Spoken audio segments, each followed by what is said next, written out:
Erik stood by the shores of his village, the salty wind ruffling his long blonde hair. The once bustling marketplace now lay deserted, famine having gripped the land. His people were on the brink. Erik's heart ached for them. Their survival hinged on his courage. In the chieftain's hall, elders spoke of ancient scrolls hinting at a hidden valley, a realm of myth where the Hjarta Stone lay. This artifact could revive their barren lands. Erik felt a spark of hope, knowing this might be their only chance for salvation.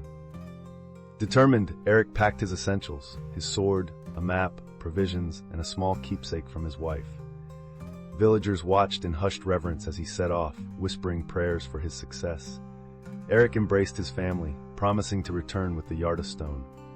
Erik's journey began across the icy fjords, each day bringing fresh challenges. Icy winds cut through his thick furs, and treacherous ice flows threatened his path. Yet his resolve remained unbroken, his mind fixed on the mission that carried the hope of his people. Crossing into dense forests, Erik encountered his first mythical being, a Valkyrie, who tested his valor in combat. Despite her formidable strength and speed, Erik's skill and unwavering determination won her respect. She bestowed upon him a protective amulet to aid his journey. As days passed, and Erik reached the towering peaks of the Jotunheimen. The climb was perilous, each step a trial against biting cold and sheer cliffs. At the summit, he found an ancient rune, revealing the hidden valley's entrance, shrouded by a mystical veil. Erik took a leap of faith, stepping through the veil, and found himself in a breathtaking valley, brimming with ancient magic. His presence was quickly noticed by the Huldra, creatures of the forest who challenged his intentions with their cunning illusions and tests of wisdom. Overcoming the Huldra's tests, Erik earned their aid. They led him to a secluded clearing where he encountered a formidable Jotnar. The giant demanded proof of Erik's worth through a contest of strength. Using his wits and agility, Erik triumphed, earning the Jotnar's grudging respect. Erik's journey took him deeper into the valley where he faced Fenrir, the monstrous wolf bound by destiny. The fight pushed Erik to his limits, but he remembered the teachings of the Valkyrie and Huldra. Wit and courage turned the tide, and Fenrir retreated, leaving Erik to continue.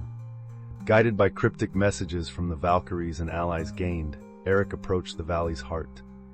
Ancient stone doors marked the entrance to a cave where the Hjarta Stone was guarded. The doors opened, revealing a labyrinth within, teeming with traps and sacred tests. At the labyrinth's core, Erik encountered the stone's fiercest guardian, a dragon of unimaginable power. As flames roared, Erik drew upon his experiences and allies' gifts. He fought valiantly, limbs aching but spirit undaunted. Through strategy and valor, he landed the decisive blow. With the guardian vanquished, Erik approached the Hjarta Stone. As he touched it, divine energy surged through him. Visions of his homeland revitalized flashed before his eyes. The stone's power flowed into him, promising renewal. His heart swelled with triumph and relief. Returning to his village, Erik was greeted by a crowd of hopeful faces. As he raised the Hjarta Stone, its divine power radiated, rejuvenating the land. Fields blossomed, lakes filled, and famine was banished. Erik's people would not starve. They heralded him as their savior. Erik reflected on his journey, the allies met, and the trials faced. He had conquered not just external challenges, but also his own doubts. His village thrived, and Erik, now a legend in his own right, stood ready to face any future storms with newfound wisdom and strength. The village feasted in Erik's honor, songs of his adventure echoing into the night. Erik sat surrounded by loved ones, securing a renewed bond with his homeland. As dawn broke, the hero's tale became a beacon of hope, heralding a prosperous era inspired by his courage.